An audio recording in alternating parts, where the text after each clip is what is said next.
Olá, queridos alunos, uma boa tarde a todos. SOS Vestibular SESC 2021. Queridos, essa é a nossa videoaula número 2, que pertence ao campo da Química 2. Tá? Então a gente vai numa primeira apresentação aqui, na primeira aula, primeira unidade, a gente vai trabalhar as misturas, tá? Que é a parte da físico-química, certo? O que seria uma mistura? É importante eu saber diferenciar uma substância pura de uma mistura. Tá? A substância quimicamente pura, ela contém moléculas do mesmo tipo. Tá? Quando eu digo água pura, então o sistema ele contém somente moléculas H2O, mais nada. Então, quando um conjunto, um sistema, ele apresenta moléculas quimicamente iguais entre si, eu digo que trata-se de uma substância pura. A partir do momento que eu adicionar uma outra substância a essa primeira substância, aí eu vou passar a ter uma mistura. Ok? Em se tratando de uma mistura, que é a adição de duas ou mais substâncias diferentes, ela pode, dependendo do que ela pode ser uma solução, um sistema coloidal ou uma suspensão. Então, quando eu falar aqui de misturas, associe sempre ao campo microscópico, porque existem misturas que aparentam ser homogêneas, monofásicas, mas na verdade são heterogêneas. Tá? E outra coisa, quando eu disser, olha, vou misturar açúcar e água, sal e água, eu tenho que entender que eu estou misturando sempre dentro do limite da quantidade que pode ser dissolvida. É claro que, por exemplo, se eu disser sal e água, é uma mistura homogênea. Mas espera aí, depende da quantidade de sal. A gente vai estudar uma grandeza física chamada coeficiente de solubilidade, que é através desse coeficiente que a gente vai saber a saturação, né? O máximo que você pode dissolver dentro de um determinado solvente. Mas observe a ilustraçãozinha aí, ó.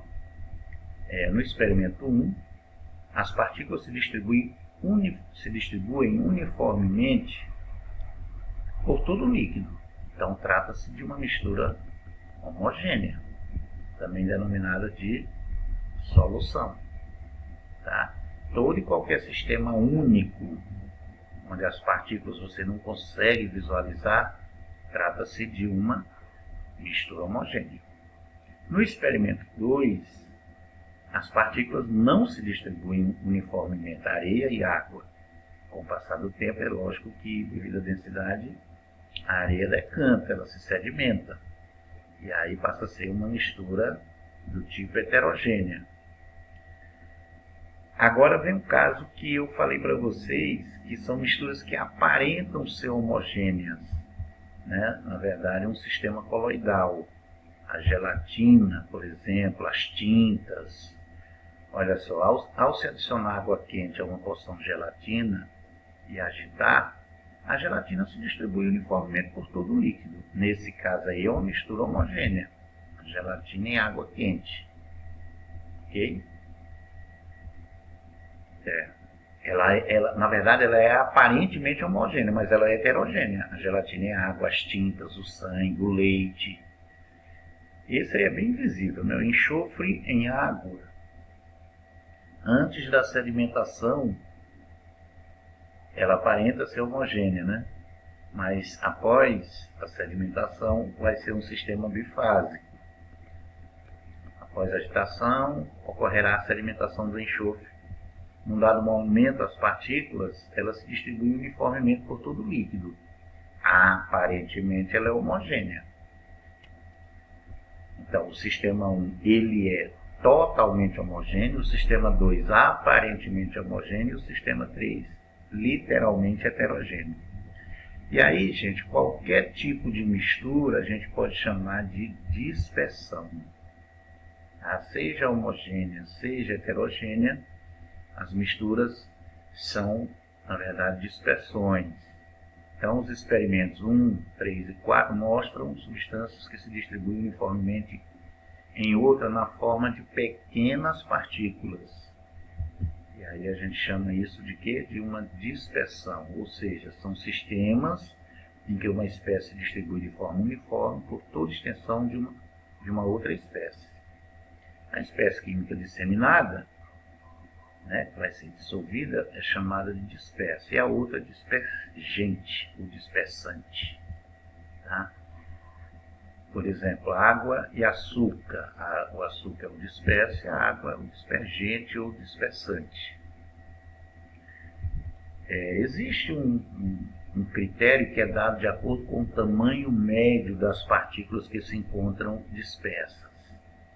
Numa suspensão, tipo água e enxofre, as partículas têm um tamanho médio, né, cujo diâmetro é superior a 10 a menos 4 centímetros.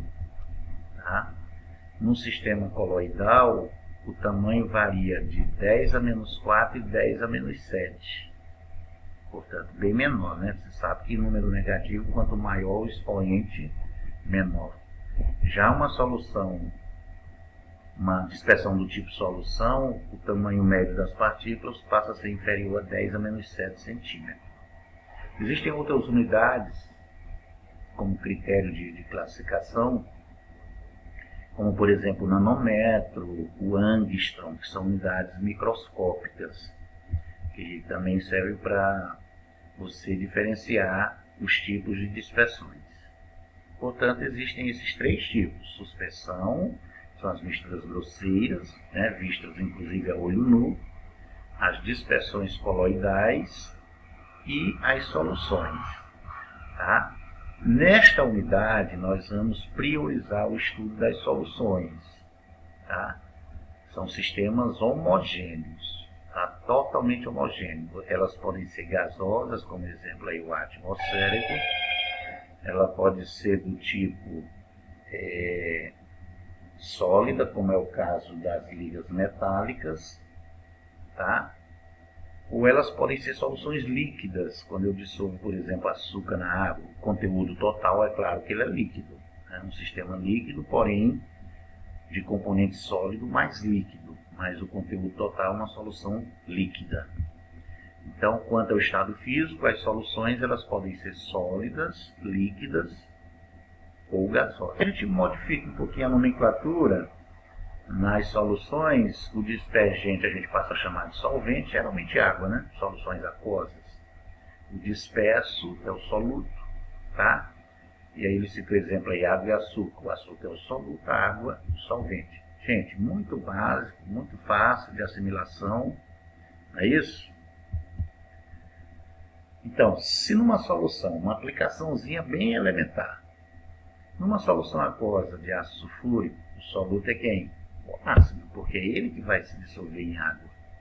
Tá? E a água, no caso, é o solvente. Tá? Inclusive, em laboratório, a gente sempre deve misturar ácido na água e não a água no ácido, que é uma reação muito violenta, inclusive explosiva. Tá? Uma mistura de álcool e água.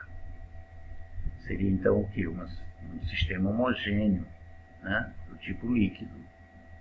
Etanol, metanol. Tá? Outra aplicaçãozinha. Exemplo de sólida, líquida e gasosa a temperatura ambiente. Qual seria a opção aí? Solução sólida. Outra líquida e outra gasosa.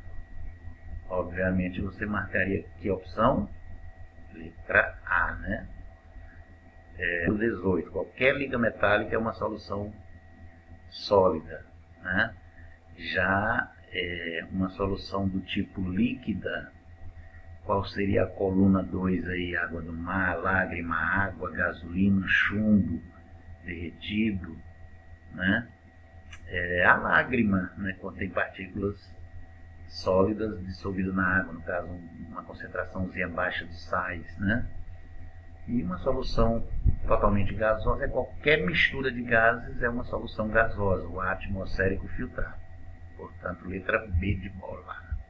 Tá? Então, gente, teoria e exercícios com o tio Robson na sequência aí para a gente trabalhar o assunto soluções. É um assunto bem corriqueiro.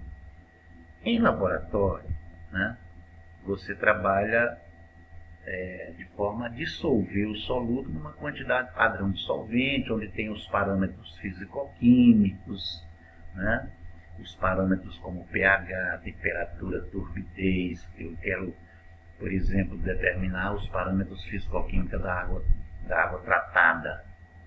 Então, antes dessa água ela chegar à distribuição, né, a população ela tem que passar por um tratamento, uma rigorosa análise físico-química, quantitativa e qualitativa. Tudo isso é extremamente importante. Estou só mostrando um pouquinho da importância das soluções. Inclusive a determinação de suas concentrações. E aí existem várias maneiras da gente trabalhar as quantidades proporcionais dentro de uma solução. Então, quando representamos quantitativamente os componentes de uma solução, teremos a concentração da mesma. Tá? Então, se eu dissolvo, por exemplo, 80 gramas de soluto em água suficiente para 1000 ml, que é o mesmo que 1 litro, eu tenho uma concentração de 80 gramas, eu pesei 80 gramas do soluto e dissolvi para 1 litro de água, que é o volume próprio da solução, né? Já que o volume do soluto ele é desprezível comparado ao volume do solvente. Então eu leio 80 gramas para cada litro, não é isso? Então eu tenho uma concentração massa sobre volume. E aí, queridos, existem diversas formas de concentração. A gente vai, na sequência do conteúdo, mostrar essas representações através de equações matemáticas, né? Por exemplo, quando representamos o soluto em gramas, o volume em litros, a gente passa a chamar essa concentração de concentração comum, né? A gente nomeia M1 sobre V, onde M1 indica a massa do soluto dissolvida em cada litro de solução, portanto na unidade gramas por litro. Tá? Então foi só um pontapé inicial aí do estudo de soluções, que a gente vai ver aí na sequência das aulas. Valeu? Um abraço a todos e até a próxima aula. Valeu, gente!